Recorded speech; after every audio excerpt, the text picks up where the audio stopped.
Welcome to your deep dive. Today, we're going deep into online video, like where's it all headed, you know? And our guide for this, well, it's a letter, kind of like a roadmap, from YouTube's CEO, Neil Mohan, laying out his big bets for 2024. Yeah, it's pretty fascinating, really. He's betting big on AI, the whole creator economy thing, even how we use our TVs. It's like he's got this whole new vision for how YouTube fits into, well, everything. Okay, so let's break this down a bit. First up, AI. But Mohan's not saying AI is going to replace creators, right? He's talking about AI tools that help them do more, be more creative, especially for those who, maybe can't afford fancy studios and software. Right. It's like he said, leveling the playing field. Remember when Shorts came out? Suddenly, anyone with a phone could be a creator. Mohan sees AI tools doing the same thing, knocking down those barriers.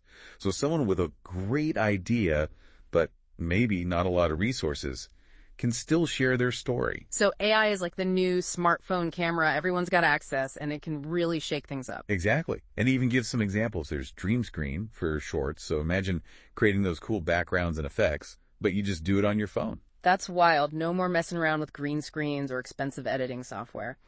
But doesn't this also feel kind of, risky? I mean, if anyone can create super realistic stuff, even fake videos using AI... You're right. That's the flip side. The potential for misuse is definitely there, no question. But YouTube knows this. They're already talking about labeling AI content for transparency. Think of it like those nutrition labels on food. You get to see what's in it before you, decide to eat it. Okay, yeah, I can see that. Giving people the info so they can decide what's real, what's not. Exactly. It's all about giving the user control. Right. But let's move on to Mohan's next big bet. This one's all about the creators themselves. He's basically saying they're the next media moguls. Wait, really? Next generation studios? He actually called them that? He did. And he points to their influence, not just in entertainment, but even globally, politically. Mm-hmm. Last year at the APEC Economic Leaders Week, government officials were lining up to meet top YouTubers. It's not just about making videos anymore. It's about having a voice, shaping opinions, Okay, so are we saying goodbye to Hollywood then?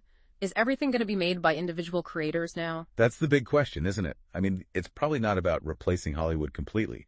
It's more like adding to it, shaking things up. Imagine a world where you've got your big blockbuster films, but also content from creators with dedicated fan bases. It'd be a much more diverse media landscape. And a lot more competitive, which is probably why Mohan's so focused on giving creators the tools to win, right? It's not just about ad revenue anymore. It's memberships, sponsorships, building a whole business on YouTube. Exactly. And YouTube's putting their money where their mouth is.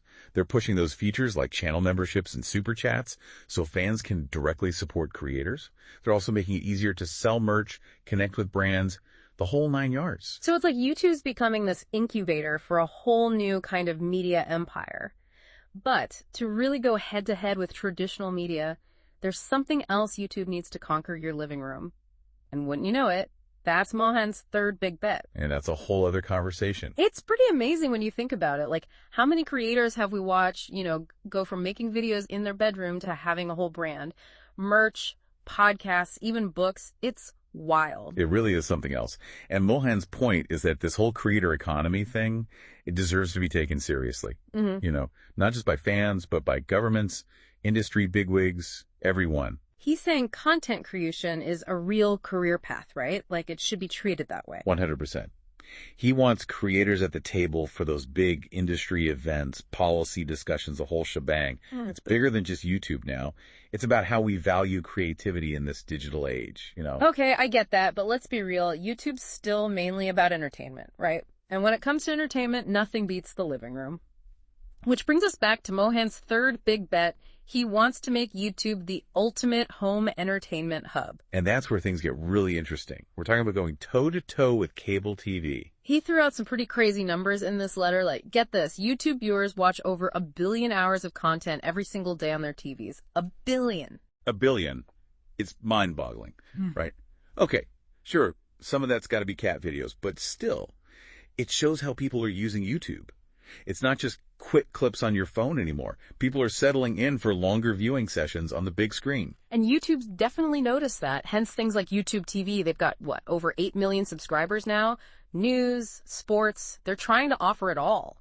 And they're really going for it with those premium live events, too. Remember when they got the rights to NFL Sunday Ticket? Big move. Suddenly, they're not just an alternative to cable. For a lot of sports fans, they are the way to watch. They're really smart about using their creators too. Like Mohan even talks about how big creators, the Mr. Beasts and Emma Chamberlains of the world, they're seeing massive growth with their content on TV screens. Even shorts, people are watching those on their TVs. It just makes you wonder, are people really going to want to watch those bite-sized videos on a bigger screen, or is YouTube trying to fit a square peg in a round hole? It's a gamble, for sure.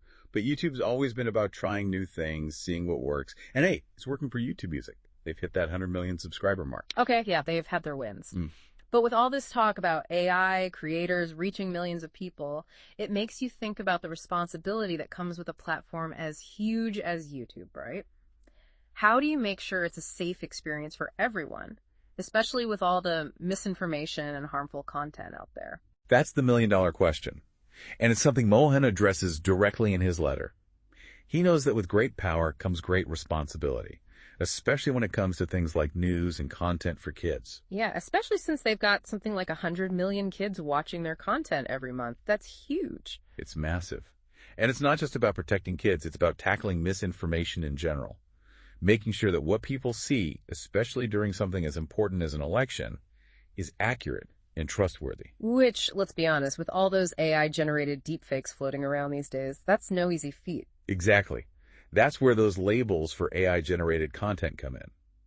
By being upfront about when a video's been made with AI, it gives viewers the information they need to decide if it's trustworthy or not. It's like, you gotta trust but verify, right? And in this case, YouTube's helping you verify. Exactly. Because in this day and age, you can't always believe what you see. It's true. And speaking of things we can't always believe, how is YouTube planning on staying transparent with all these technological advances? Seems like a tough balancing act. Well, Mohan talks about their playbook, their guidelines for managing content. And it's not just about reacting to problems after they happen. It's about anticipating them, staying one step ahead of the bad guys. So, how do they plan on doing that, staying transparent? Well, Mohan talks about what he calls their playbook, basically. It's their ever-evolving rule book for dealing with, everything, all the content. And it's not just about reacting to stuff, It's about being proactive, staying ahead of the curve on things like hate speech, election meddling, even those deep fakes we were just talking about. So it's like a constant game of chess, trying to outsmart the bad guys. Exactly. And that's where those AI content labels come in. By being upfront about a video being, synthetic, they're giving viewers the power to decide, okay, is this legit? What's the agenda here? Like the old saying, trust but verify. Only now YouTube's doing the verifying for you.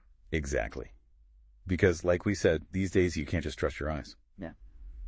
But hey, speaking of things we can't always wrap our heads around, Mohan seems pretty gung-ho about the future of shorts. Even with all this talk about longer content, the living room experience, doesn't that seem a bit, contradictory? Yeah, a little bit. I mean, they are averaging something like 70 billion daily views, which is just insane. Clearly, that short-form, mobile-friendly thing is working. Yeah, it's like the perfect quick hit of entertainment, right? But Mohan doesn't just see it as a fad. He actually talks about shorts as a gateway drug to longer content. Get people hooked with a quick, funny short, then draw them into the full-blown YouTube experience. So you discover a creator through a short on your phone, and next thing you know, you're binging their longer stuff on your TV. Exactly. It's about making that transition between short form and long form, phone to TV, as seamless as possible. So it's not really about one being better. It's about creating this ecosystem where both can thrive together, right? You got it. And let's not forget, this whole approach plays into YouTube's biggest strength, its creators, giving them more ways to connect with their audience, to experiment. It makes the platform even more attractive, brings in even more talent. Building the ultimate creative playground, basically. But as we've talked about, it can't just be about fun and games. Right. Responsibility comes into play big time. Mohan even says it himself. It's about making a positive impact, Yeah, it's not just entertainment for entertainment's sake. It's about creating something bigger. So it sounds like Mohan envisions this future where YouTube's not just a place to watch videos, but a force for good, where creativity thrives, communities connect, and of course, all while keeping things above board. Definitely ambitious. It'll be interesting to see how it all plays out, to say the least. A fascinating deep dive indeed. And hey, it leaves us with something to think about. As YouTube changes, as AI becomes even more ingrained in, everything, what role will you play in shaping this new online world? What kind of creator will you be?